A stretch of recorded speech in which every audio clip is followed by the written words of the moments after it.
말씀 함께 보시겠습니다. 오늘 함께 보실 말씀은 사무엘하 12장 9절에서 17절, 21절에서 23절 읽겠습니다. 사무엘하 12장을 다 읽으면 좋겠지만 너무 길어서 이렇게 조금 분절해서 가져왔습니다. 제가 새한글 성경으로 봉독하도록 하겠습니다. 어째서 너는 여호와의 말을 얕보고 여호와 보는 데서 나쁜 짓을 저질렀느냐? 히타이트 사람 우리아를 칼로 쳐 죽이고 그의 아내를 너의 아내로 삼다니, 그를 암몬 사람들의 칼에 죽게 하다니. 그러므로 이제 칼이 너의 집안에서 영원히 떠나지 않을 것이다. 내가 나를 얕보고 히타이트 사람 우리아의 아내를 데려다가 너의 아내로 맞아들였으니까. 여호와께서 이렇게 말씀하셨습니다. 내가 너한테 안 좋은 일을 너의 집안에서 일으킬 것이다. 나는 너의 아내들을 내 눈앞에서 빼앗아 너의 곁에 있던 사람에게 넘겨줄 것이다. 그는 이렇게 해가 보이는 곳에서 너의 아내들과 함께 누울 것이다. 너는 몰래 했지만 나는 이 일을 온 이스라엘 앞에서, 해 앞에서 할 것이다. 다윗이 나단에게 말했다. 내가 여호와께 죄를 지었습니다. 나단이 다윗에게 말했다. 여호와께서도 임금님의 죄를 치워주셨습니다. 임금님은 죽지 않으실 것입니다. 그렇지만 임금님이 이런 일을 하셔서 여호와를 정말 업신여기셨습니다. 임금님한테서 태어난 아들은 반드시 죽을 것입니다. 나단은 자기 집으로 돌아갔다. 여호와께서 아이를 치셨다. 우리아의 아내가 다윗에게 낳아준 아이였다. 그러자 아이가 병들었다. 다윗이 그 아이를 두고 하나님을 찾았다. 다윗은 끼니를 거르고 안으로 들어가서 밤을 지새우며 땅바닥에 누웠다. 그의 집에 있던 원로들이 그를 둘러서서 그를 땅바닥에서 일으켜 세우려고 했다. 그러나 그는 일어나려고 하지 않았다. 그들과 함께 음식을 먹지도 않았다. 그의 신하들이 그에게 말했다. 임금님께서 왜 이렇게 하신 겁니까? 아이가 살아있을 때는 임금님께서 금식하며 우셨습니다. 그런데 아이가 죽자 일어나 음식을 드시는군요. 그러자 그가 말했다. 아이가 살아있을 때에는 내가 먹지도 않고 울었지요. 이렇게 생각했던 겁니다. 혹시나 모르지. 여호와께서 나를 잘 봐주시면 아이가 살 수 있을지도. 이제는 죽었는데 내가 왜 금식한단 말입니까? 내가 아이를 되돌아오게 할 수 있겠어요? 내가 아이한테로 가는 것이지 아이가 나한테 돌아올 수는 없지요. 아멘. 우리는 살면서 끊임없이 신호를 받습니다. 여러분도 잘 아시다시피 저는 예전부터 하나님께서 우리에게 어떤 특별한 신호를 주신다라고 생각하지는 않는 편이었습니다. 근데 요즘은 조금 생각이 많이 계속해서 바뀌고 있는 것 같습니다. 하나님께서는 정말로 계속해서 끊임없이 우리에게 신호를 주시는 분이십니다.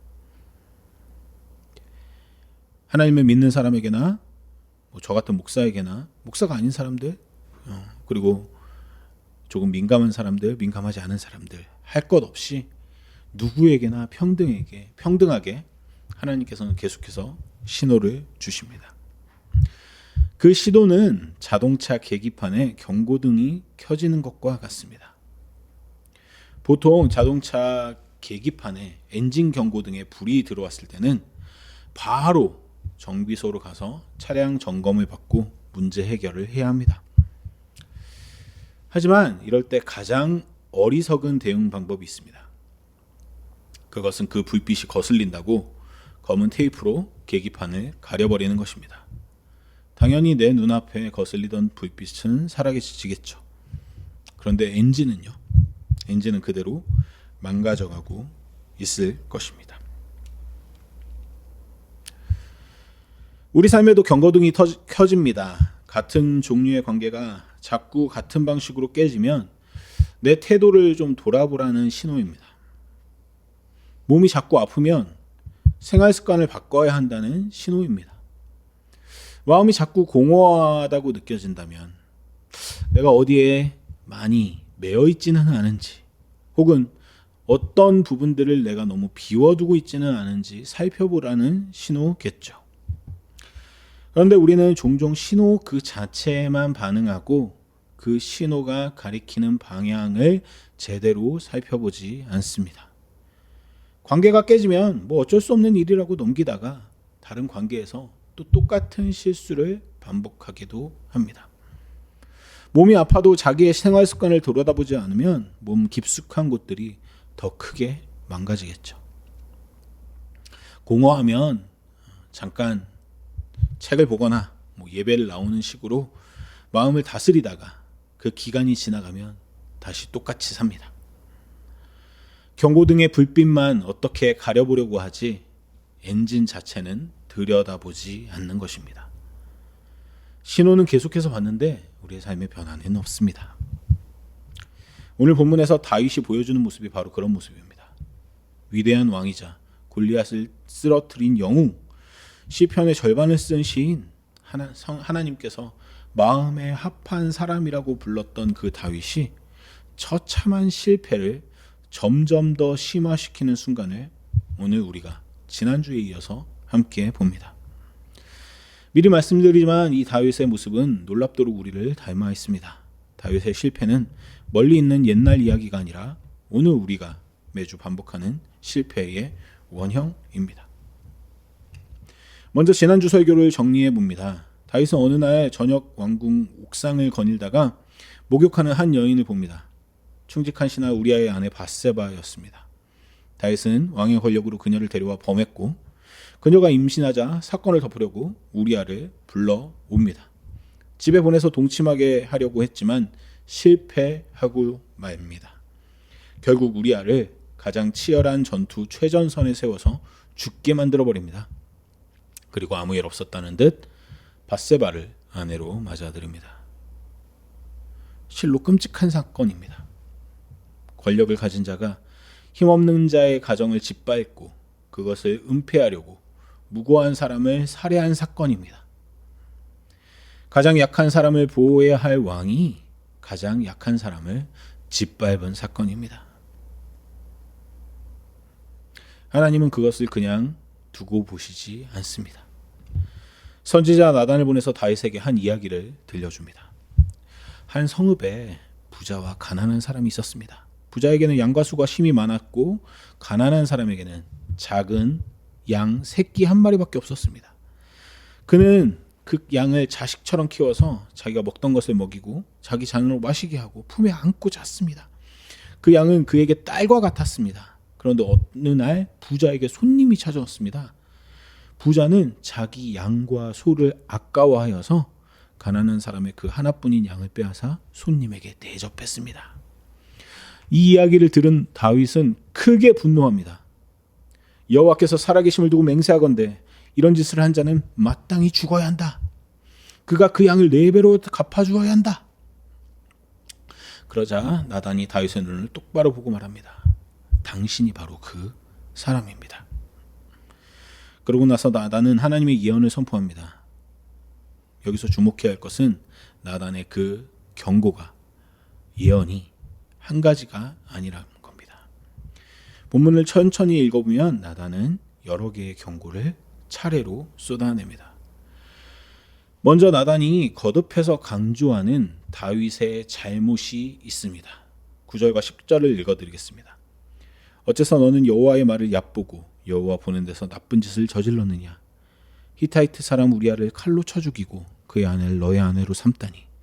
그를 암몬 사람들이 칼에 죽게 하다니. 그러므로 이제 칼이 너의 집안에서 영원히 떠나지 않을 것이다. 내가 나를 얕보고 히타이트 사람 우리아의 아내를 데려다가 너의 아내로 맞아들였으니까. 나단은 다윗의 죄를 성폭행이나 살인이라는 행위로만 규정하지 않습니다. 그 뿌리를 하나님의 얕본 것, 하나님을 업신여긴 것이라고 진단합니다. 이게 무슨 뜻일까요? 다윗은 이스라엘의 왕이었습니다. 신명기 17장에는 왕이 지켜야 할 규례가 있습니다. 아내를 많이 두지 말아야 하고요. 은금을 많이 쌓지 말아야 하고요. 율법의 책을 곁에 두고 평생 읽으며 하나님을 자기 위에 두라고 명령합니다. 다윗은 이 규례를 수년간 어겨왔습니다. 그는 이미 여러 아내를 두고 있었고요. 밧세바 사건은 하나님을 얕보고 하나님을 업신여긴 그 오랜 흐름의 정점에서 벌어진 하나의 폭발적인 사건이었습니다. 다시 말해 이 사건은 갑자기 튀어나온 일탈이 아니라 오랫동안 내가 왕이다, 내 마음대로 하며 살겠다 라고 살아온 다윗의 삶의 자연스러운 귀결이었습니다. 겉으로 다윗은 누구보다 경건했습니다. 하나님을 찬양하는 시를 썼고 법궤를 예루살렘으로 모셔왔습니다. 그러나 삶의 운전대는 자기가 쥐고 있었습니다. 입술로는 여호와는 나의 목자라고 노래하지만 실제 삶에서는 자기가 자기의 목자였습니다. 이런 사람을 신학자들은 실천적 무신론자라고 부릅니다. 하나님이 없다고 말하지는 않습니다. 예배도 드립니다. 종교생활도 합니다. 하지만 실제 삶은 하나님이 없는 것처럼 사는 사람 말입니다. 나단의 핵심 진단은 바로 이것입니다. 다윗, 너는 하나님을 얕보았다. 그리고 그 뒤에 경고들이 이어집니다. 이제 칼이 너의 집안에서 영원히 떠나지 않을 것이다. 가정의 비극에 대한 첫째 경고입니다. 나는 너의 아내들을 내 눈앞에서 빼앗아 너의 곁에 있던 사람에게 넘겨줄 것이다. 그는 이렇게 해가 보이는 곳에서 너의 아내들과 함께 누울 것이다. 너는 몰래 했지만 나는 이 일을 온 이스라엘 앞에서 해 앞에서 할 것이다. 다윗이 은밀히 저지른 죄가 공개적인 수치로 돌아올 것이라는 두 번째 경고입니다. 마지막으로 다윗이 내가 여호와께 죄를 지었습니다라고 고백하자 나단이 덧붙입니다. 임금님한테서 태어날 아들은 반드시 죽을 것입니다. 집중해서 생각해야 할 내용이 여러 가지입니다. 본질적 진단 하나가 있습니다. 바로 하나님을 얕보았다라는 진단입니다. 그로 인한 세 가지 재앙 예언이 있습니다. 칼의 재앙, 공개적인 수치, 아이의 죽음입니다. 그런데 다윗은 이 중에서 무엇에만 반응합니까? 오직 마지막 하나, 아이의 생명에만 매달립니다.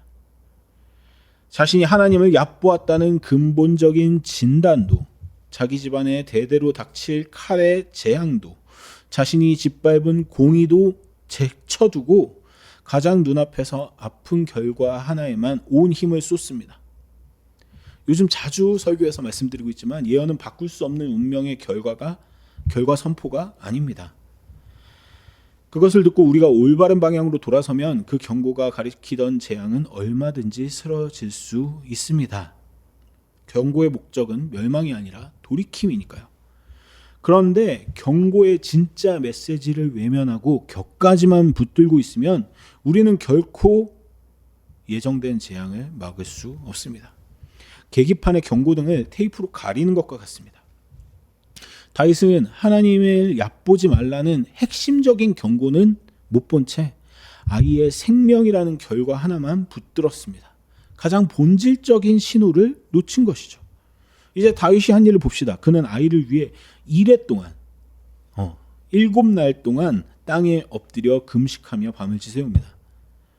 이 모습만 보면 대단히 경건한 것 같습니다. 역시 다윗이 하나님이 문제를 지적하자 그 문제 앞에서 하나님 앞에 엎드릴 줄 아는 사람, 이렇게 해석하곤 하죠. 음식을 먹지도 않습니다. 무려 일주일 동안요. 겉으로 보면 이보다 더 간절하고 경건한 모습이 없습니다. 다윗이 자식을 위해서 저렇게 간절히 기도하는구나. 혹은 다윗은 잘못을 저질렀지만 그래도 제대로 회개할 줄 아는 사람이네 라고 감동하며 설교하기도 합니다. 그런데 다윗 자신이 그 기도의 원래 동기를 정확히 설명해 줍니다. 아이가 죽은 뒤에 신하들이 그에게 말합니다. 아이가 살아있을 때는 먹지도 않고 기도하시더니 어떻게 아이가 죽고 나서 슬퍼하지도 않고 그렇게 먹냐고요. 그랬더니 다윗이 대답합니다. 아이가 살아있을 때는 내가 먹지도 않고 울었지요. 이렇게 생각했던 겁니다. 혹시나 모르시 여호와께서 나를 잘 봐주시면 아이가 살 수 있을지죠. 솔직한 고백입니다. 그러나 자세히 들여다보면 이 기도는 자신의 슬픔을 면하기 위한 간구에 가깝습니다. 이 고통만 면하게 해주십시오. 이 위기만 피할 수 있게 해주십시오. 이 결과만 돌이켜 주십시오. 그게 다윗 기도의 중심이었습니다. 만약 다윗이 진정으로 회개하는 사람이었다면 아이를 위해 울기 전에 누구를 먼저 떠올려야 했을까요? 자기가 사지로 몰아넣어 죽인 우리아입니다. 자기 권력으로 짓밟은 밧세바의 고통입니다. 자기가 무너뜨린 하나님의 공의입니다.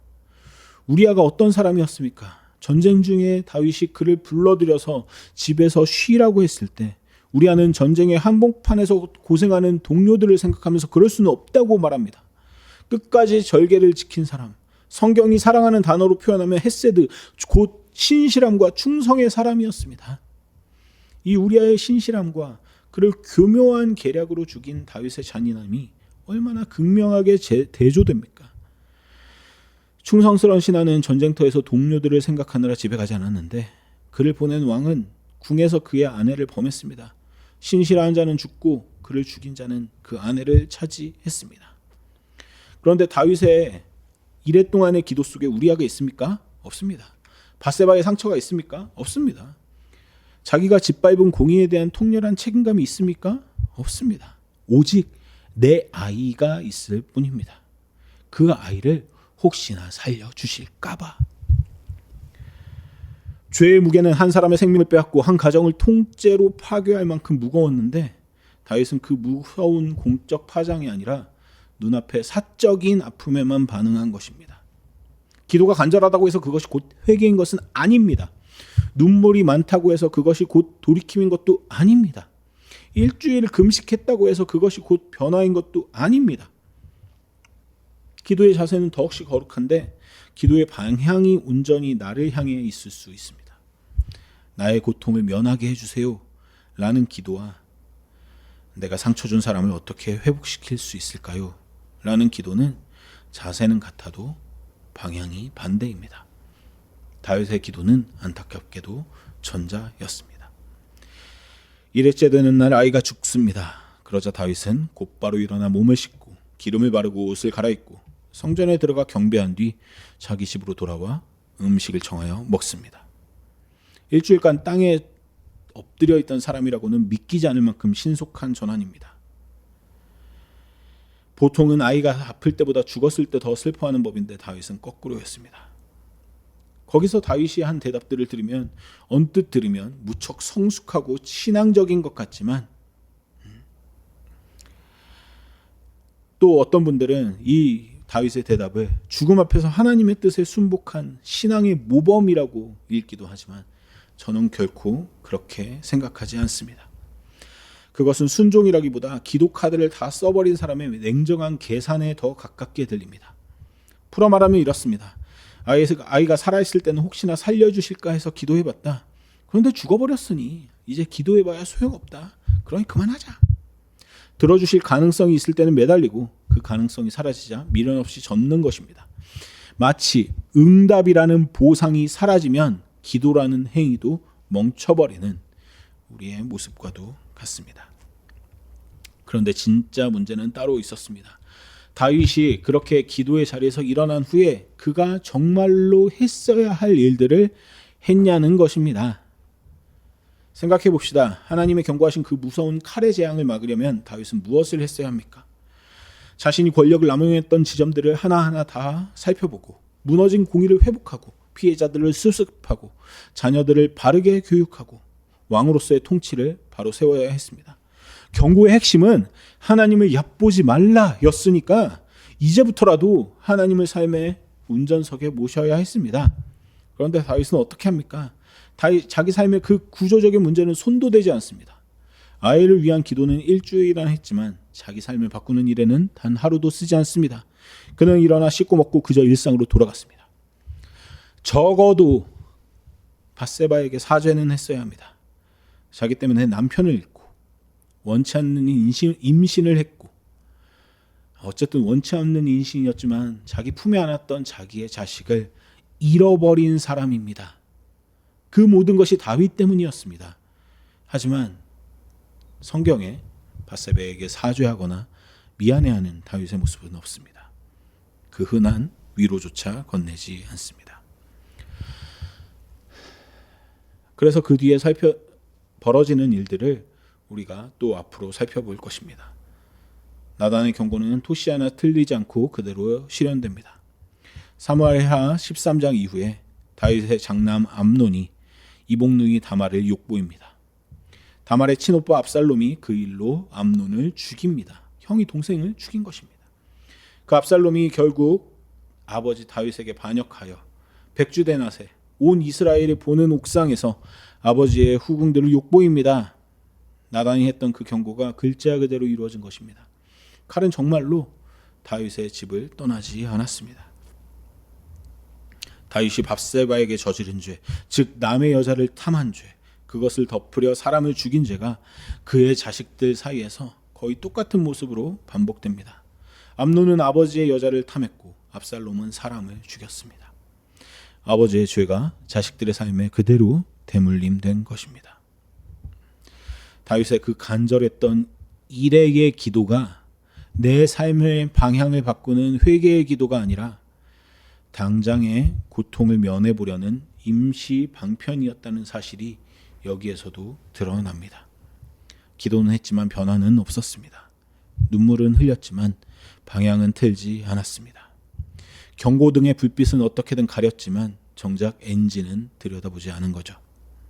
그리고 그 들여다보지 않은 엔진은 다음 세대에서 폭발하고 맙니다. 이제 우리 얘기를 해봅니다. 하나님을 믿는다고 하는 우리들에게는 정반대로 보이는 두 가지 문제가 있습니다. 그 놀랍게도 두 가지의 문제가 모두 오늘 다윗에게서 발견됩니다. 더 놀라운 것은 그 두 가지의 문제가 오늘을 살아가는 우리에게도 똑같이 발견된다는 사실입니다. 먼저 우리는 기도만 합니다. 문제가 생기면 기도가 만병통치약인 것처럼 무릎부터 꿇습니다. 당연히 기도는 해야 합니다. 기도는 모든 변화의 출발점입니다. 그러나 기도가 모든 것을 다 덮어버리는, 회피하는 도구가 되어서는 안 됩니다. 친구와의 관계가 깨졌습니다. 그러면 찾아가 사과하고 대화해야 합니다. 그런데 우리는 하나님, 저 친구와 화해해 주세요라고 기도만 하고 정작 그 친구에게는 연락 한 번 안 합니다. 끊어야 할 나쁜 습관이 있습니다. 그러면 단호히 끊어내거나 혹은 바로 끊어낼 수 없다면 끊어낼 수 있도록 환경을 바꾸는 노력을 해야 합니다. 그런데 하나님, 이 습관 좀 끊게 해주세요라고 기도만 하고 정작 그 유혹의 환경은 그대로 둡니다. 누군가에게 상처를 줬습니다. 그러면 가서 그 사람을 수습하고 회복시켜야 합니다. 그런데 공일방에서 눈물만 흘리면서 용서받게 해주세요라고 기도합니다. 이게 정확히 다윗입니다. 다윗은 우리아의 가정을 수습하고 밧세바의 상처를 돌보는 대신 골방에서 이를 엎드려 있었습니다. 기도가 행동을 대신한 것입니다. 기도는 행동의 출발선이 되어야지 행동의 대체제가 되어서는 안 됩니다. 야고보서가 말하고 있습니다. 행함이 없는 믿음은 죽은 것이라고요. 회개도 마찬가지입니다. 행함이 없는 회개는 그저 감정의 발산일 뿐입니다. 둘째로 우리는 그 기도조차 안 합니다. 이건 정반대의 문제처럼 보이지만 사실 같은 사람 안에 공존합니다. 평소에 우리는 다윗처럼 하나님을 얕보면서 삽니다. 삶의 운전대는 내가 쥐고 하나님은 조수석에, 아니 뒷좌석이나 트렁크, 같은 차에 타고 있지도 않을 때도 있죠. 연애할 때 하나님을 잊어버리고 진로를 정할 때 하나님을 잊어버립니다. 아니 별다른 중요한 일이 없어도 그냥 하나님 잊고 살아갑니다. 네. 인생의 중요한 결정에서, 중요한 순간에서조차 하나님은 늘 빠져 있습니다. 그런 순간조차도 기도 안 하죠. 그러다가 정말 이거는 내 힘으로 해결할 수 없을 것만 같은 너무 힘든 상황이 닥치면 그제서야 부랴부랴 기도할 때가 있습니다. 하나님, 이번 한 번만요. 그런데 그 기도가 온전히 나의 본질적인 문제를 성찰하고 돌아보게 하는 기도가 되지 못합니다. 다윗처럼 혹시나 이 상황만 면하게 해주시면 하고 바라는 기도입니다. 내가 무엇을 잘못했는지, 어디에서부터 내 삶의 방향이 틀어졌는지 묻지도 않고 그저 이 위기만 넘기게 해달라고 기도합니다. 당연히 근본적인 변화는 일어나지 않습니다. 그리고 그 기도가 안 통하는구나 싶으면 다윗처럼 툭툭 털고 일어납니다. 어차피 안 들어주시네 라고 중얼거리면서요. 그러고는 다시 하나님을 잊은 일상으로 돌아갑니다. 다음 위기가 올 때까지 더더욱 지독하게 기도하지 않으면서요.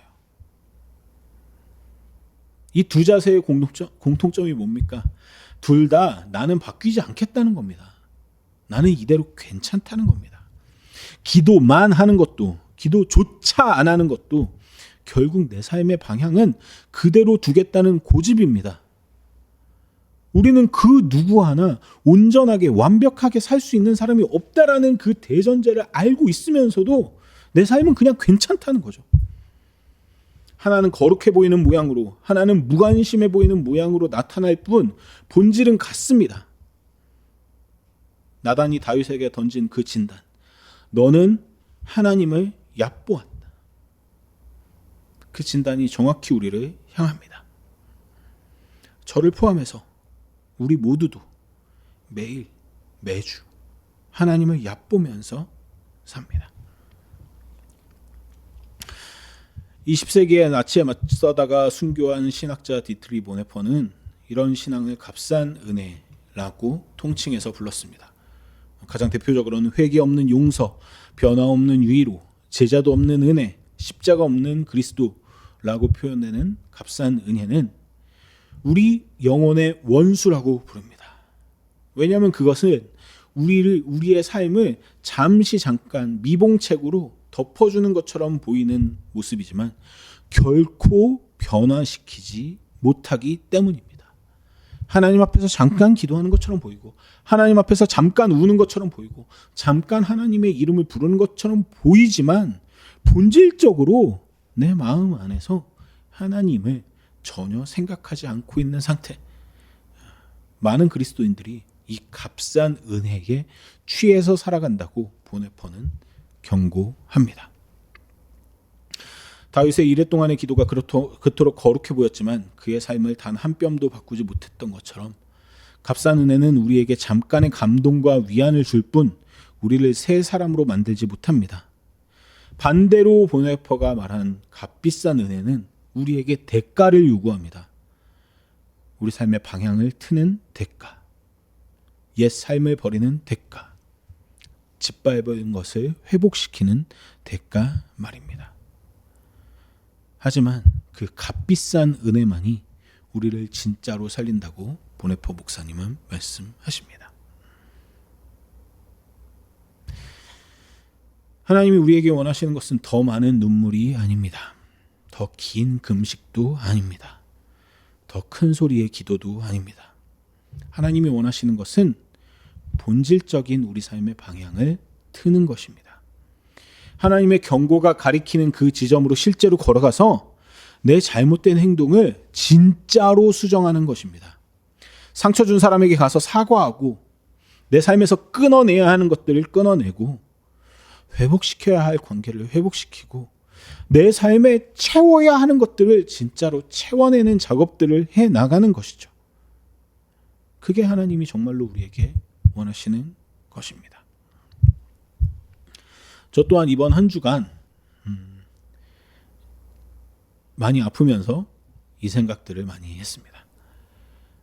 지난 주일 점심 다 같이 똑같은 것을 먹었는데 저만 그날 저녁부터 아프기 시작해서 장염이 걸려서 흰죽 말고는 아무것도 먹지 못하는 시간들이 계속 되었습니다. 어떤 날은 흰죽도 못 먹고 그냥 포카리 스웨트만 먹고 그렇게 살았죠. 그때 하나님 좀 살려주십시오. 기도하면서 저도 제 삶을 좀 많이 돌아왔던 것 같습니다. 나 정말 목사로서 제대로 하고 있는 거 맞나? 뭐 그 장염이 하나님이 저한테 뭐 주신 경고일 수도 있고 아니면 그냥 단순한 장염이었을 수도 있지만 정말 그 시간은 저 스스로를 성찰해 보기에 좋은 기회였습니다. 내가 좀 음식을 너무 좋아하면서 많이 먹는 실수들을 저지르고 있지는 않았나. 내 몸을 제대로 다스리고 있었던 것은 아니었나. 부터 시작해서 내가 우리 함께 웃음교회 성도들을 위해서 제대로 기도하고 있나? 내가 정말로 하나님을 사랑하는 마음으로 내 삶의 자리들을 채워나가고 있나? 내가 정말로 하나님의 나라를 소망하고 있기는 한가? 그것으로서 그것을 위해서 나는 어떤 대가를 치르고 있지? 라는 데까지 저 스스로를 좀 더 깊게 성찰해 볼 수 있는 정말 좋은 기회였습니다. 그리고 그 성찰의 시간에서 제가 바꿔야 할 지점들을 또 수없이 많이 발견하는 시간이기도 했습니다. 다윗의 후손으로 오신 예수님은 다윗과 정반대의 길을 가셨죠. 다윗은 자기 죄를 덮으려고 무죄한 우리아를 죽였지만 예수님은 우리의 죄를 덮으시려고 무죄한 자기 자신을 내어주셨습니다. 다윗은 피해자를 만들어 자기를 지켰지만 예수님은 스스로 피해자가 되어 우리를 살리셨습니다. 그 십자가 앞에서 값싼 은혜로 적당히 위로받고 끝낼 것인지 혹은 값비싼 은혜로 내가 치러야 할 대가들을 치러내면서 하나님이 바라시는 삶을 살아갈 것인지 그것이 오늘 우리 앞에 놓인 선택지인 것 같습니다.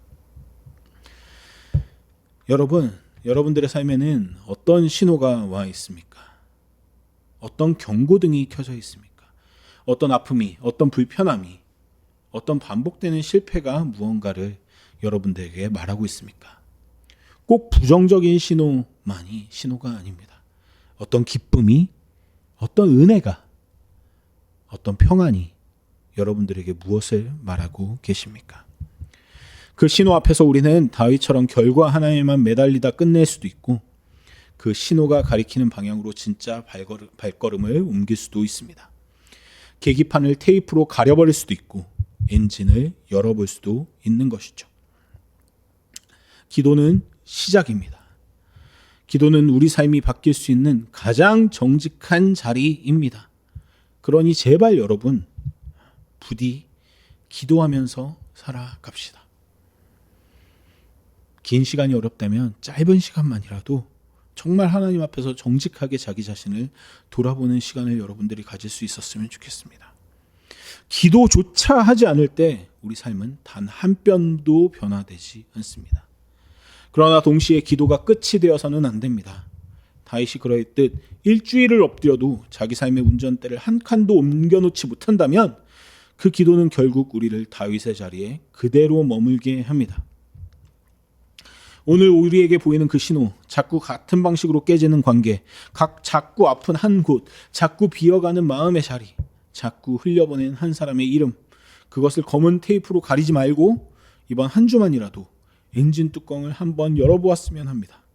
그리고 기도한 만큼이라도 정확히 그 방향으로 우리의 삶을 한 발자국씩만 옮겨 봅시다.